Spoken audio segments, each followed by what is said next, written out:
Chapter 2. White Rose. It was 7 o'clock Monday morning. The radio's digital display lit up and sprung to life, waking 15-year-old Mason Duncan McQueen from his dream of an endless weekend. The blonde boy threw the blue covers over his head and moaned. Why? Mason felt like rubbish in the mornings. He was convinced that on Friday evenings, someone with an intense hatred for him turned a dial to speed up the flow of time, and when Monday morning arrived, they turned it back to normal. For Mason, school was a constant battle. He tried and tried, but he was exceptional at nothing.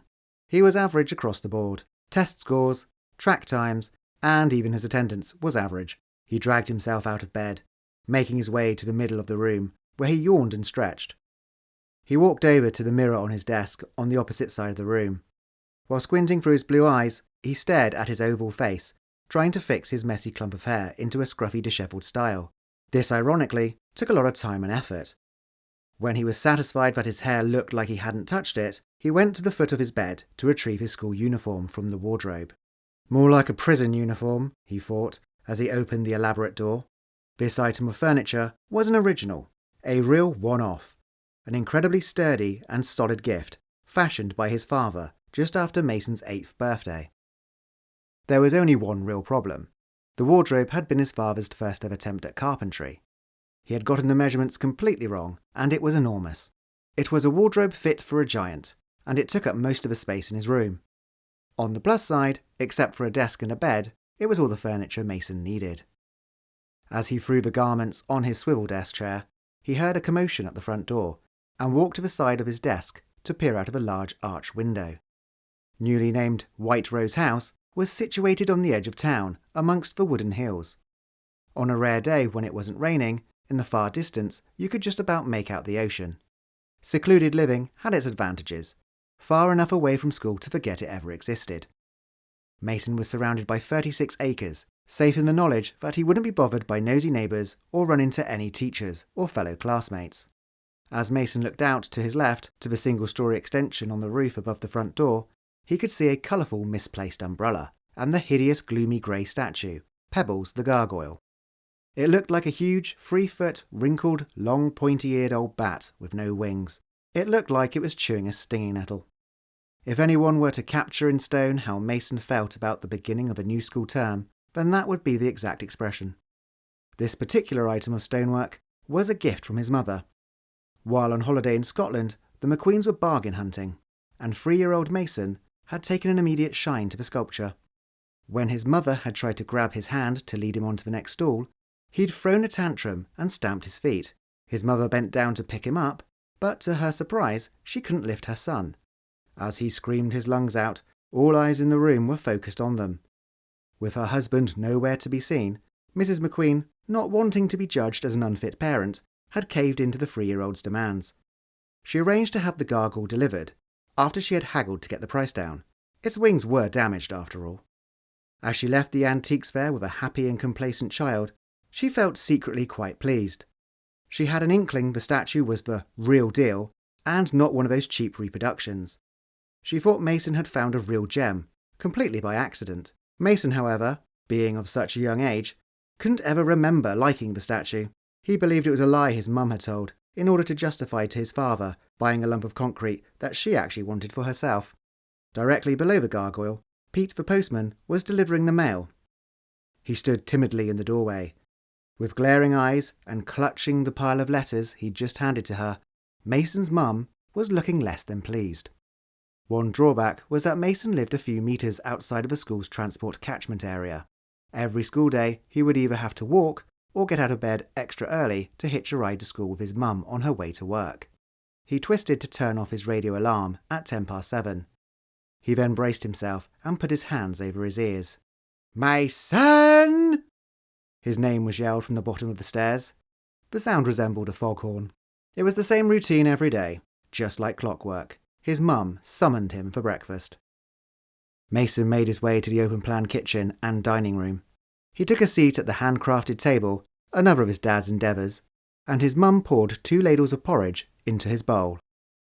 Helen Annabel McQueen loved her home, almost as much as she loved her family. She was incredibly proud that nearly everything inside and outside was unique. She was a petite, slender woman with an oval face and blue eyes, which she had passed on to Mason. Her hair was a medium brown with a slight streak of auburn. When Helen McQueen had something grating on her mind, her skin tone took the same reddish tone. She argued, "Not exact enough, they said. Well, I told them that the document stated the castle would have been round about here, but they're having none of it." For months now, Helen had been trying to get certain authorities to acknowledge that her house was built on a historic landmark. She enlisted local amateur historians from surrounding areas. She bribed the experts at the museum where she worked in the gift shop with culinary treats to go through old files and records. As a keen historian herself, she had inquired about the land's history before making the decision to purchase. Under scrutiny, the only unusual thing about this plot was that standing in the middle was a Gothic arched wall, which they later integrated into the main wall of the building of their new home. Even to the casual observer, this stone barrier was clearly very old, if not ancient, and this had set her curious mind racing. The only evidence supporting her claim was an aged battered map, faded, torn and water damaged, making most of the words and markings illegible, and that was just for Latin smudges. Other writings appeared to be in languages that had never actually existed, but that was put down to abuse of the parchment over the years. "It has to be here," she declared.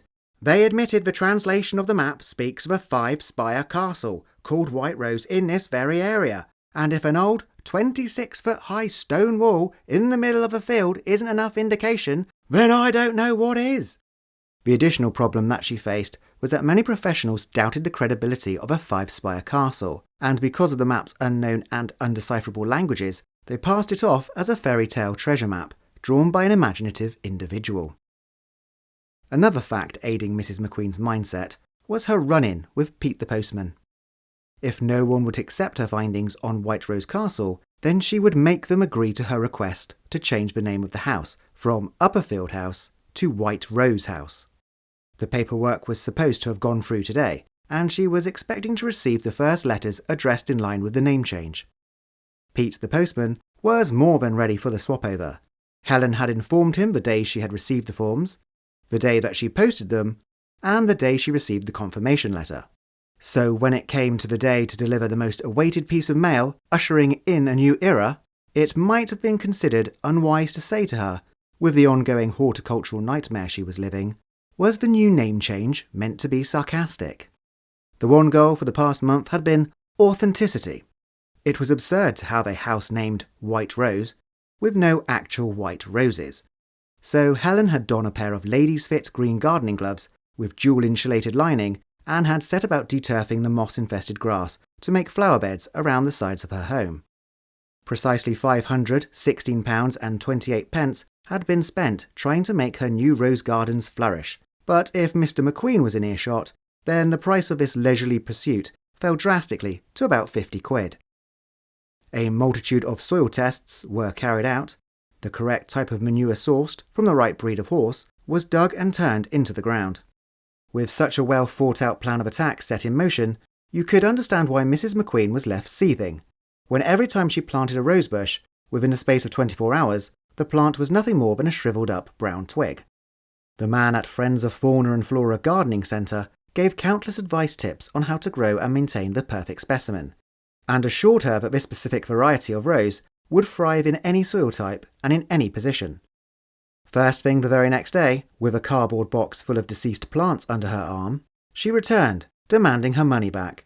It wasn't until she was running late and accidentally left a rosebush overnight in its original pot on the ground, she discovered the potted plant had met the same fate as the roses in the soil. It was nothing to do with the actual ground itself. "Damn pests! I bet it's those blasted slugs and caterpillars with all their little munching teeth," she loudly muttered. She sped off back to the garden centre to buy slug pellets, ant powder, bug spray, and, just to make sure, lengths and lengths of protective netting. The flower beds were like Fort Knox, and if anything managed to break in, it certainly wasn't going to make it out alive. You can only imagine her anguish when she woken the next morning to the sight of yet another floral graveyard. The postman's unwelcome remark was the final straw. As Mason injected another infusion of honey into his bland, lumpy porridge, he looked up at the other end of the table to see his father trying to choke down the last of his breakfast. "How is it, Dad?" Mason asked. "Gravelly," his father answered in a sore voice, trying to emphasise that eating his food was a punishment. "That'll be the granola," his mother chimed in. Douglas Brennan McQueen was in his late 30s and by main profession a builder. He was constantly running around doing odd jobs for people. Over the years, in an attempt to cut costs by carrying out DIY on his own property, he had picked up a few extra skills along the way. Short ash blonde hair with flakes of grey, a moon-shaped face, and an extremely pale complexion. When he spoke, it was obvious that he wasn't a local, even though he had lived here for over 15 years. Douglas McQueen still possessed a strong Scottish accent, which had diminished only slightly over time. For a man of his age, he was in peak condition and took certain measures to keep himself looking as fit as a fiddle.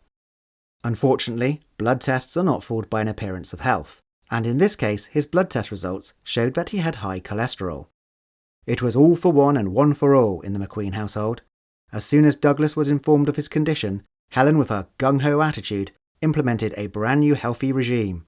Mason gloated ever so slightly when he saw his father grimace and his nostrils flare whenever he took another spoonful. Mason was missing his favourite high-in-sugar cookie chocolate chip nuggets. It baffled him that no self-respecting parent would ever allow their child to have chocolate chip cookies for breakfast, but when packaged in a cereal box with the instructions to add milk, it was absolutely fine. "Well, what do you know? It turns out it hasn't moved a single inch," Douglas announced. Now that his flavourless gruel was gone, Mason's dad had progressed to reading the morning paper. Gracing the front page was the Prime Minister, urging people to eat more healthily, blaming junk food with its E-numbers and other chemicals for antisocial behaviour. At the bottom was the recurring story of interest. In the last week of September, satellite photos taken from space recorded a phenomenon that had NASA scratching their heads. Off the coast of Chile, Easter Island appeared to have moved closer to the mainland. The Earth moves, and so do the continents, experts theorised.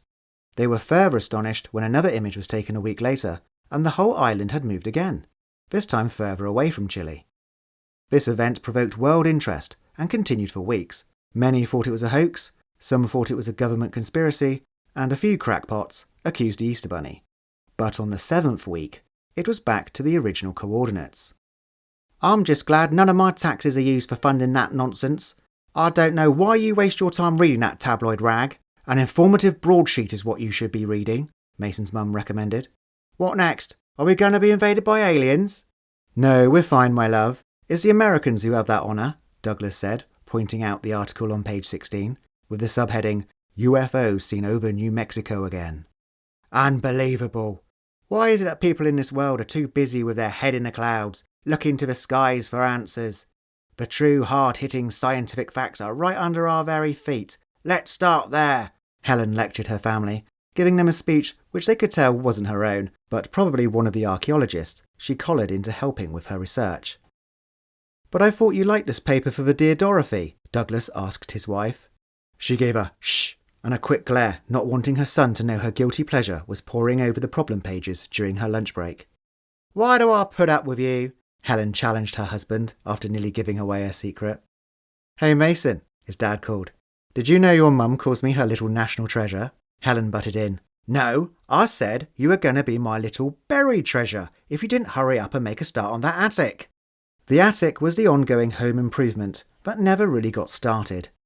Helen kept nagging her husband about it, but if time wasn't the factor, then money was. Douglas was going to start the conversion last winter until the pipes had frozen, and he had to pay to have them replaced. And then again in spring, both the family vehicles were due to be serviced, and between them they needed 4 new tyres. Mason couldn't wait. The attic was going to be transformed into a haven just for him. His room was small, with the huge wardrobe taking up what little space there was, and the 2 spare rooms were used as his dad's office and a guest bedroom that also doubled up as his mum's research headquarters and laundry dumping ground. Months flew by and the attic remained the same, full of cobwebs and unwanted presents from Christmases past. But Mason didn't mind. He knew how hard his parents worked to provide for him, and he wouldn't change them for the world. Well, maybe his mum just a little bit. As his mum started circling the lower level of the house, he knew that she was getting ready to leave, so he dashed upstairs to finish getting dressed. As he climbed the stairs, his mother said, "Oh, Mason!" He came to an abrupt stop. "Would you please try and do something with your hair?" With his back towards her, he rolled his eyes and carried on up to his room. When he was safely out of sight, Helen leant down, kissed her husband, smiled sweetly, and then snatched the newspaper from his grasp, before popping it into her handbag.